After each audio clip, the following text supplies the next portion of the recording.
Well, good morning. Welcome to this panel on new developments in the euro market. There's been plenty of developments this year so far, so plenty to talk about. My name's Tessa Wilkie. I work at GlobalCapital. If I could ask my panel to introduce themselves, perhaps Teppo, you could start. Good morning, everyone. My name's Teppo Koivisto, and I'm the head of the Finnish Debt Management Office. So more than happy to talk about the recent developments and the future of the euro government markets. Good morning, I'm Anthony Linehan. I'm Deputy Director in the Irish Debt Office. Good morning, everyone. I'm Andras, the Deputy CEO of the Hungarian Government Debt Management Agency. Good morning, my name is Jaap. I'm Deputy Head of the Dealing Room of the Dutch State Treasury Agency. Thanks very much.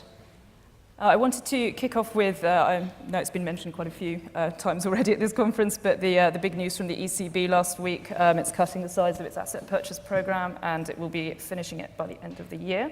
Are there plans, what you were hoping to see? Have you been pleased with the market reaction so far? Perhaps Anthony, kick us off? Yeah, I think this is something that's been well anticipated, and you have to give the ECB great credit in the way they've communicated this to the market and the way they've quite well managed market expectations. I think the key point is that over the last number of years, with low interest rates, debt management offices in general have used the opportunity to fund longer term debt. So we've kind of taken advantage of this. So we're kind of in that sense prepared. It's always been coming to an end, and I think this is the right time now. It's been managed quite well. Well, I fully agree with Anthony. I mean, no big surprises from the ECB side. So basically, they've been doing a good job with the communication, and I think it's a good time to normalize the market, and I don't expect any great hiccups on that side. Yep. Yeah, I agree with what my colleague said. ECB. They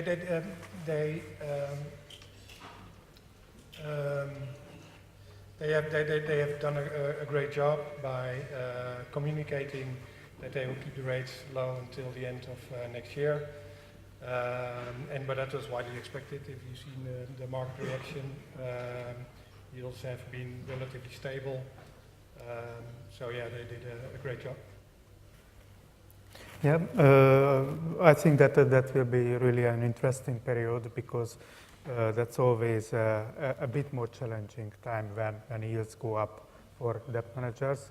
Of course, what the ECB does is very important from the point of view of small countries outside the Eurozone because their monetary policy and the yields in the capital markets will also be affected by those events. So we are looking forward for this event. Excellent. And when the purchase program was introduced in 2015, there was quite a bit of price dislocation in the markets. I think first few syndications took a little bit of time to kind of work out kind of the new level. Is that something you're concerned about as we move out of it, or do you think that process has been sort of managed as you? No, I think there will be some changes next year. No doubt when you don't have a very large buyer that has kind of dominated the market for the last few years, that's going to be an adjustment. But I think markets, it's not as if because interest rates will remain low, I don't expect to see any significant move in yields. Mm-hmm. And I think just the investors who've always been there for the bond markets will continue to be there. There may be a slight price adjustment over time, but I don't see any major dislocation. Mm-hmm. Yeah, I have the same opinion. Well, as I said, I'm looking for the normalization of the market, and it should be quite well led in a way. If there are any dislocations, I mean, the debt management offices have rather limited toolback to fix them. But at least we can think about the auctions and maybe cut the auction size and do a more targeted tap auctions to the curve where you see the dislocation on the market. But otherwise, I think, well, there's some additional volatility in the market at the moment, but I think it's not because of the announcement of the ECB. It's more like related maybe to the Italian case and its aftermath. And are you worried at all that years and years of low yields, some investors may have gone elsewhere? and maybe won't come back? How do you feel your investor bases have coped with this extraordinary period in the capital markets? Well, if I may continue, I mean, I think we started the preparations when the QE started because we made a strategic decision to really concentrate on the investor base beyond the ESB buying. And I think it's been serving well, this strategy. I mean, we haven't seen real changes in our allocation during the QE program, and it seems that the allocations, the investor base is rather well diversified for Finland, and also this is going to continue in coming syndications. For us, it's slightly different because if you remember, of course, we came out of a program. So over the years, we've been developing our investor base, and if you look at our recent deals, we're back to really what were our core investors. So I couldn't see that changing going forward. I think the investors have now bought into European government bond markets, and it'd simply be a question of the price and some price adjustment as we normalise. How about the... The situation was actually hasn't changed that much. And the last auctions, our bid to cover ratio have even increased, so no major issues on the investor base. And looking at the investor base, we have seen a slight shift towards real money, fast money accounts. So hedge funds have been more active in the primary market during the auctions, and less so the central banks. Now, Hungary seems to have been enjoying the conditions in euros. You switched a dollar bond out for a euro bond late last year. Could you tell us a bit about the reason for that, and also how the ECB's moves, planned moves, will potentially affect your plans for issuance in euros in the future? Actually, the period of QE was also very positive for Hungarian public debt management. But we basically use this opportunity to basically turn from the previous relatively high share of foreign currency debt financing to domestic financing. And that meant that actually there was a period of 6 years when Hungary was not issuing euro bond. Actually, in last year, it became clear that that meant that our euro bonds outstanding were rather short in remaining life. So that was certainly very, very important to go to the market. And actually, we did that with a swap from dollar bonds to euro bond, which not only helped to develop our euro yield curve, but also helped us to wind up some dollar swaps or cross-currency swaps we had, and also that created some savings for the government, so for the budget. These are really substantial gains, so I believe that this transaction was very important and useful for our public debt management. Actually, in the coming years, our foreign currency debt redemptions will remain relatively low, so we will see market possibilities, but in the near future, there is no plan to similar transactions. Yeah, did you want to? Yeah. In the past we have issued in US dollars.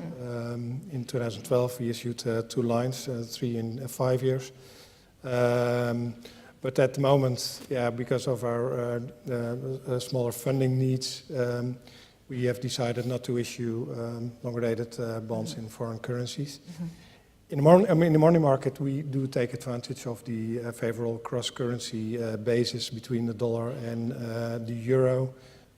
We issue a lot of commercial paper in US dollars, and that market is very deep and liquid.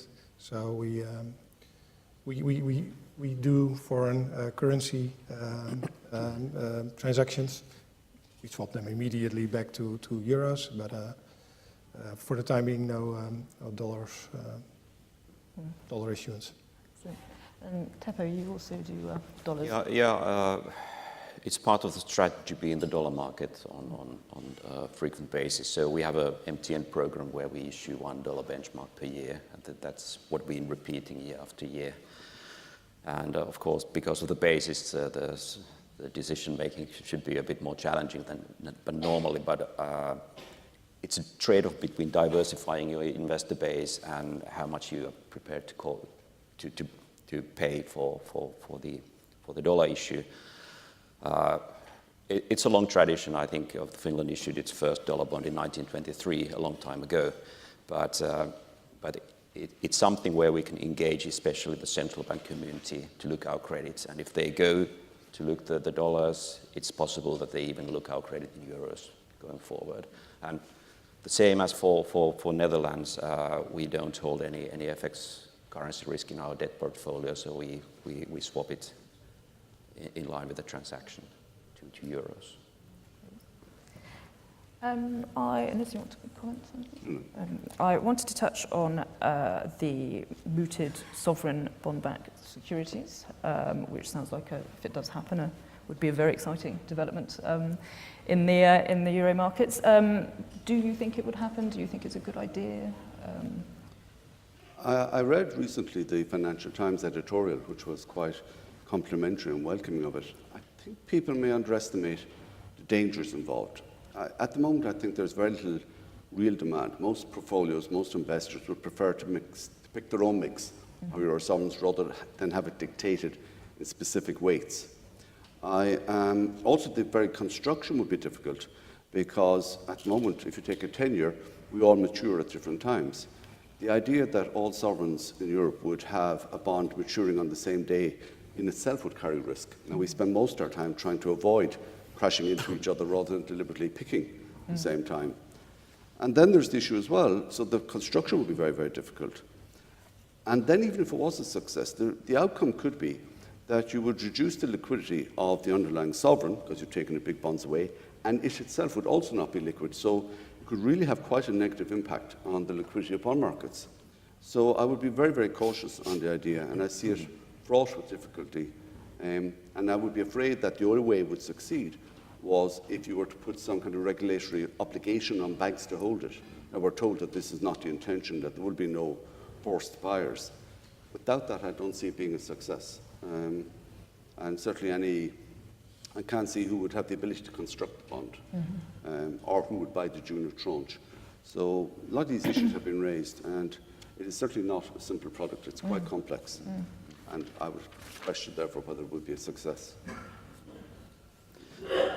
I think I have to balance a bit more because the political stance of Finland is rather neutral, and I fully agree that I mean, the cause is good for the governments and the central bank community really to seek the ways to cut the detrimental nexus between the banks and the government debt.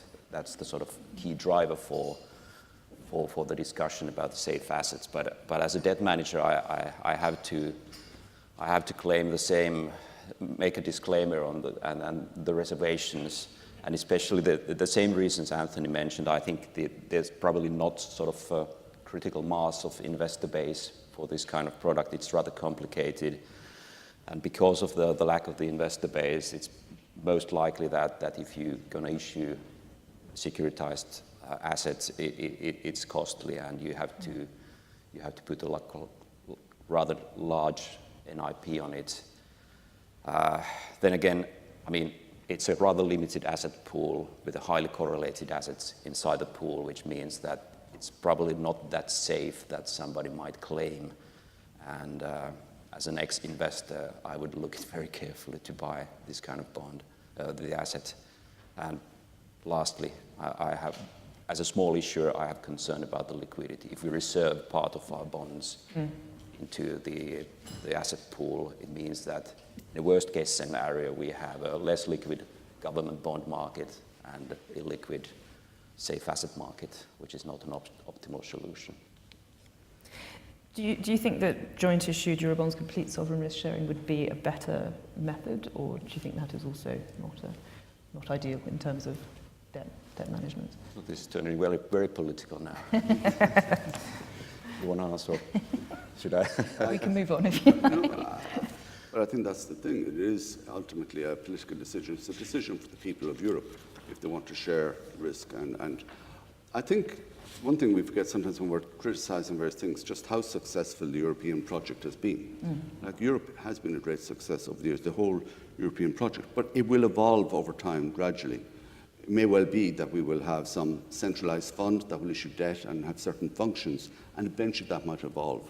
But these are political decisions and decisions for the people of Europe. I don't think you can accidentally share risk. I think you have to agree to do so. That's a political decision. I can give my macroeconomic approach. I mean, if you think about the sovereign bonds, I mean, it's a liquid tool to secure funding for the national government fiscal policies, and that's what we do. And it also creates the fiscal space in a stressed environment for the government to have more flexibility for their decision making. And from a public debt macroeconomics side, I think that if we have a common euro budget, then a natural tool to fund the fiscal budget of the European government is to use the Eurobonds. But before that, I think it's more like a national decisions. But when the politicians are starting to decide on this, I think they don't call me. Well, to stay on a political topic for you, anybody here considering issuing a green bond or another type of ESG issue? It is certainly, look, we have spent the last few years constructing our euro bond curve to make it as liquid as we can. Over the next few years, we will look at diversification. We have looked and are looking at the green bond market. It is definitely a growing segment. This sustainability, the green agenda is growing in importance, and we basically look to see what investors want. And Ireland does now have a national development plan for the next number of years, which fits in nicely. So it's something we would look at. I know Teppo will probably disagree with me because we've debated this at length personally, but I do see it as a market that will continue to grow and develop. But I maybe allow you. Well, yeah, I think the sort of environmental issues are very, very important for the Finnish government, and sustainable issues as well. But then, well, my view as a debt manager is probably green bond is not the right vehicle really to promote the environmental issues in case of the sovereign issues. I mean, it's a perfect tool for the corporates, for the agencies, for the subras, who are basically project funding arms. But we have just one budget. We are basically funding a budget, and budget is a sort of it reflects the economic policy overall of the government, including the environmental policy issues, the sustainability issues, but also good governance. So my approach would be more like thinking about if we can go into the direction where we have a sort of green indices, green ratings that gives a sort of eligibility for the sovereign bonds to be green in certain degree, and then we can continue to issue our nominal bonds. And I think Finland could be in a very highly rated in this kind of evaluation, as all the Nordic countries. So I would promote more to look into the ESG government bond indices and even the sub-indices. And if investors are willing to look into that, I'm sure Finland will be overweighted in this kind of evaluations. I think the point Teppo made is very, very important. I think it's very important that all investors realise that this is not project financing. We also have only the central fund. All money goes into the central fund. But I do think from an investor point of view, where the benefit of green bonds in the sovereign space is that it does encourage and make awareness in government and country circles of green initiatives, of green. And as this market develops, it will encourage more and more sovereigns to look at their green spending and how they're spending their funds. It also probably means it'll become more difficult to fund those things that are the opposite of green. Coal factories or whatever, or coal burning institutions, etc. I think that's the benefit, but I think it is important that people realise that this is not project financing, but it is therefore the equivalent spending on green. But it does bring that awareness, which I think has benefits, and you are seeing this in funds already. So I probably wouldn't, I differ slightly with Teppo in my view of this. No, but we try to be as transparent as possible. I mean, Finland is in a forefront in this sustainability issues when it comes to the budgeting. I mean, from 2019 onwards, we're one of the first countries in the world that is seeking to identify the link between the sustainability issues and the budgeting issues. And we want to do it a bit differently, and we want to be proactive and transparent in that sense. Anybody here like to? I just want to add that for debt managers, diversification and liquidity are all important, and these are going against each other. And in case of Hungary, according to the economic policy of the government, we have a year by year declining public debt ratio, and that means that's against actually liquidity. So if we invent a new type of instrument that would endanger the maintaining of this liquidity, we actually did some issuance for diversification purposes, like we issued panda bond and also a bond in Japanese yen.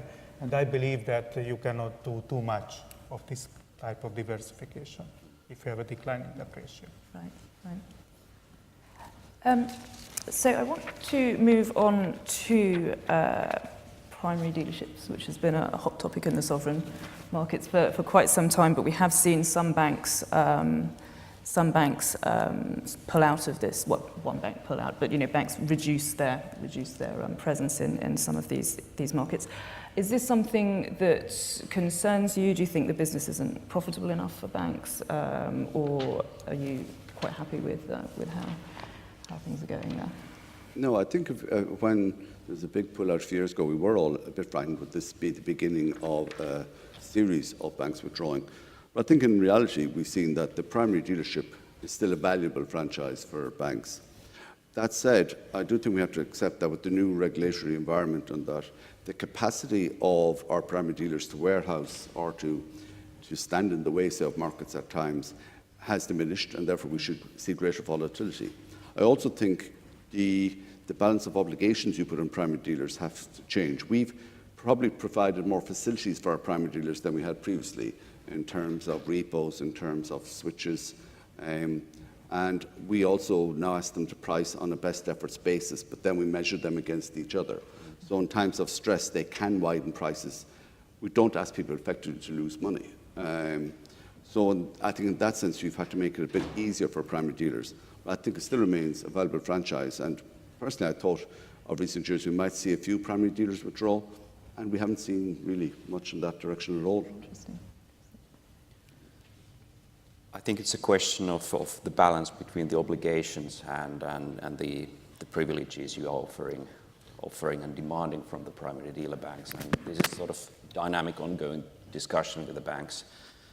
I think we are in a quite good position in a way that how we have constructed our way to do business and ask services from the banks is that we do both syndications where we pay fees, standard fees, of course, and then we also use the Teppo auctioning market as well.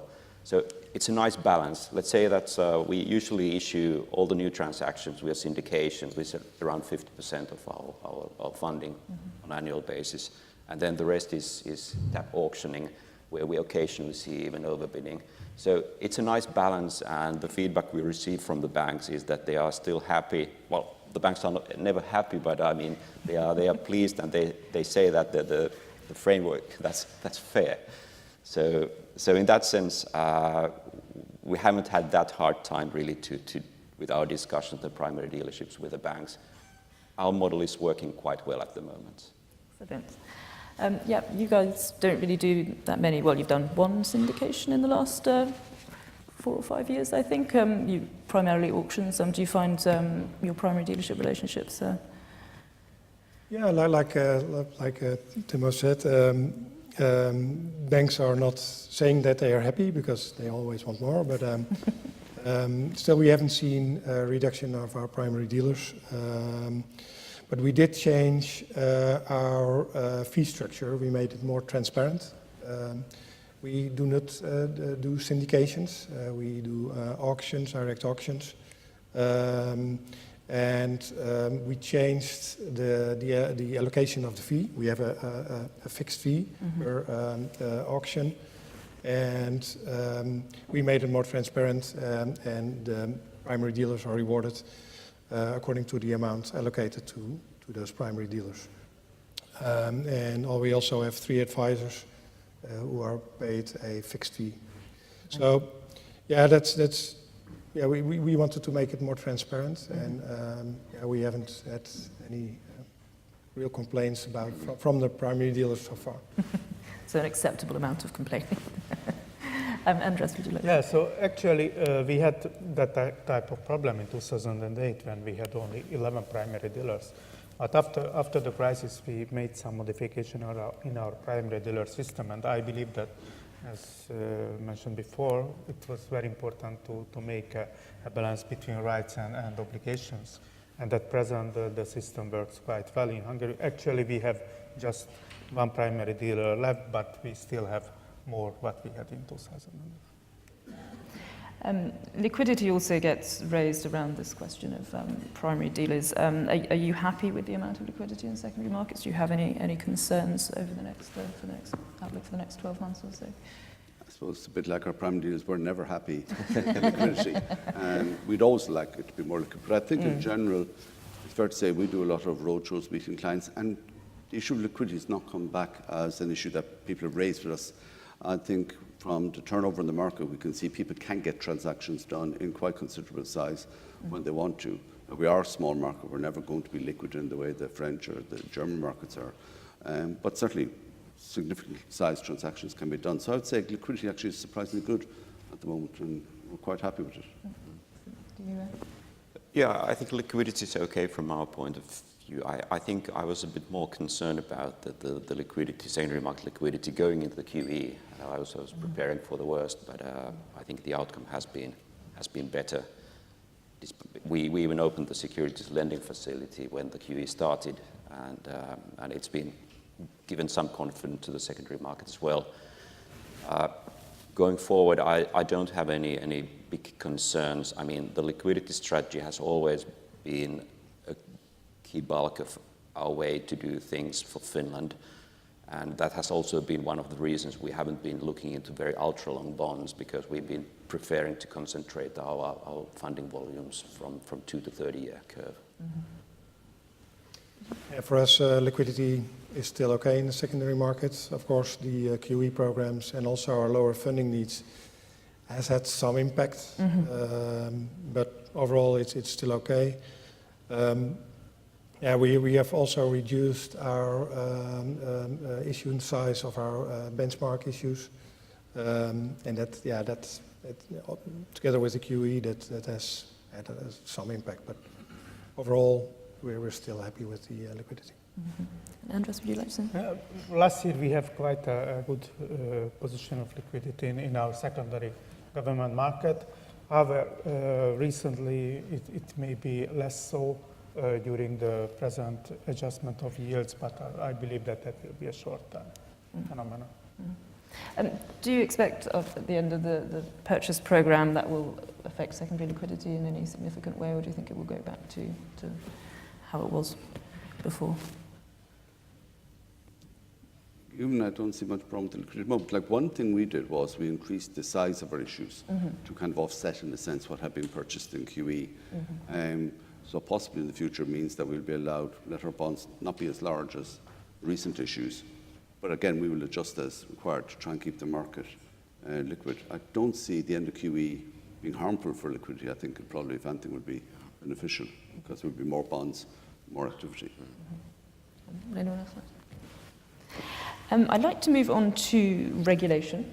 We had MiFID II come in at the start of the year, and I remember quite a lot of concern, I think, from banks and issuers about how this might impact deals and secondary market liquidity. Have you found any problems there, or has it all gone fairly smoothly? I think there's been some distortions. I know in the early lists that there were a surprising number of liquid Irish bonds compared to other markets, which surprised us. That said, I think the real thing here is that we really haven't seen the effects yet. I think this is true of some of the regulatory changes in general brought in over the last few years. I think some of the impacts of those may only be really seen in the world after QE, and I think we have to be aware to see, are there unintended consequences of various changes and regulations that were brought in. I don't think we can say just because there's been no reaction yet that there will not be one.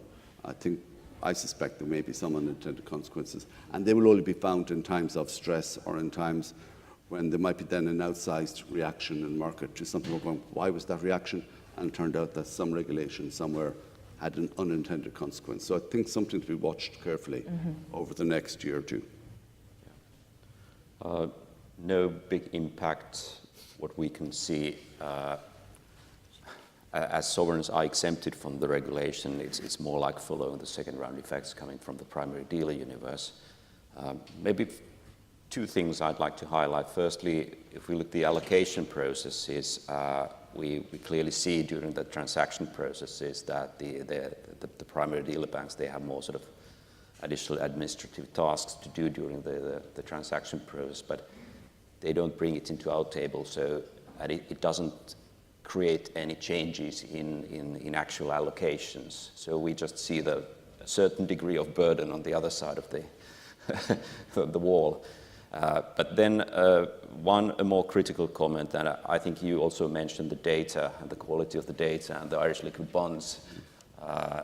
I think that the quality of the data, when we talk about the post-transparency and the evaluation of the liquid bonds and so forth, it's still rather poor, and there's still a lot of work to be done. So actually, we debt managers were maybe pessimistic about the MiFID II, the effects of MiFID II.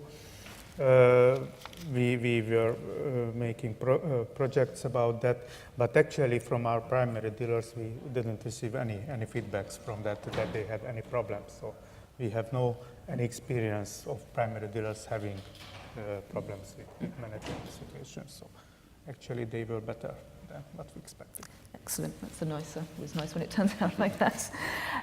Are there any other regulated developments, mooted or otherwise, on the horizon that you're worried about or concerned about? One thing that's been talked about a fair amount is stricter rules around banks' sovereign exposures. Anthony, I don't know if you'd like to... No, I think there's quite a number of things coming down. I think there was a debate yesterday, or talk on LIBOR and the replacement of this. These changes will all could have impacts, not directly on the bond market, but on the way markets themselves function. And I think these are things we'll have to watch closely. These concern me. I think that one particularly would concern me, just watching what might happen next, and if it's not resolved. There's quite a lot of changes coming in the next year or two, so I think there's plenty of banana skins for us all to slip on, but hopefully we will avoid most of them. I think it's in the job description of the debt manager to be worried, and I mean, and prepare for the worst, but no sort of particular concerns. I mean, we are thinking of the same stuff, I suppose. Brexit and the money market reform and whatever is coming, but it's for everybody anyway. Yeah, regulation is always an issue, and in case of Hungary, we have a quite special situation, because in Hungary, our central bank didn't buy basically any government securities, so the balance sheet of the central bank has no government securities, which means that basically we could sell our securities to local banks, non-resident investors and retail investors. And since we wanted to reduce the share of non-resident investors, that means that, of course, local banks have to have a high volume of government securities. So if any research piece calculate with the Hungarian ratio of local banks, that would be certainly higher what you can see in other countries. So for that reason, we are in a quite special situation. So a regulation on that would certainly be negative for our situation. I think we've got about 5 minutes left, so I was just wondering if we might open up to questions, see if the audience would like to ask any of our panelists.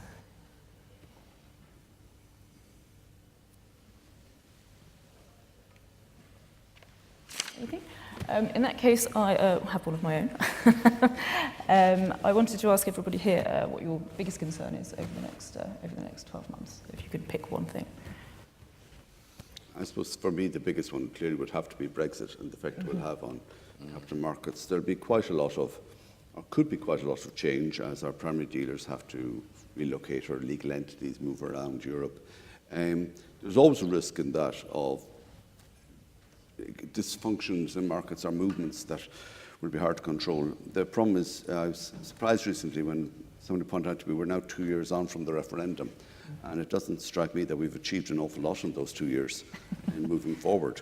So a lot has to be done the next few months, and therefore that would be a major concern from could it lead to market dislocation at some point if it wasn't managed properly. I don't expect that to happen, but as Teppo said, our role comes with the role to worry about everything. That would be my biggest worry. Yeah. Well, there are two big hurdles going forward. I mean, you mentioned the Brexit. I mean, it's not directly influencing to our operations, but I mean, it's going to influence on the strategies of the banks, and it's quite near. And we still don't know how the banks will, primary dealer banks will solve their operational issues with us. But then it's more like a sequencing of this challenging. First the Brexit, and then you have the money market reform, the replacement of EONIAs and Euribors to risk-free rates and so forth. So there are big things you should focus going forward, and they are quite near to you at the moment. There's still a huge amount of uncertainty related to those both issues. I would have said Brexit as well, but in you general... can have the same one if you like. No. But in general, the political uncertainty, not only in Europe, but also in the rest of the world, can cause a deterioration of economic activity, which also will be have a secondary effect on the budget. So that's something that is something that can happen.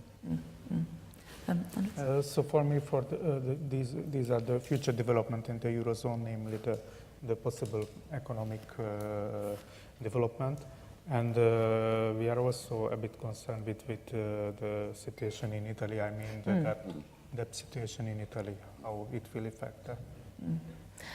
Just touching on that, we saw a little bit of volatility in Eurozone sovereign bonds surrounding the political developments in Italy. It seemed to me they were reasonably well contained. Were you sort of pleased with the compared with a few years ago when it could have, were you pleased with the level of not pleased, but with contagion in those markets? Now seems to be fairly. Yeah, I think we're all quite pleased with the lack of contagion that really occurred. It was seen as a very specific issue that affected one country for a period. If it was to be a bigger issue, I'm sure ultimately it would affect all of us if it became an existential threat. But I don't see that happening now, and I think, certainly from an Irish perspective, it's interesting. We're quite pleased to stay semi-core through the whole period, and we had no impact on us at all, which was not what would have happened a few years ago, to put it mildly. Brilliant. Well, I think we're just about out of time. So, it just remains to me to thank these excellent panelists for a very interesting discussion. Thank you very much.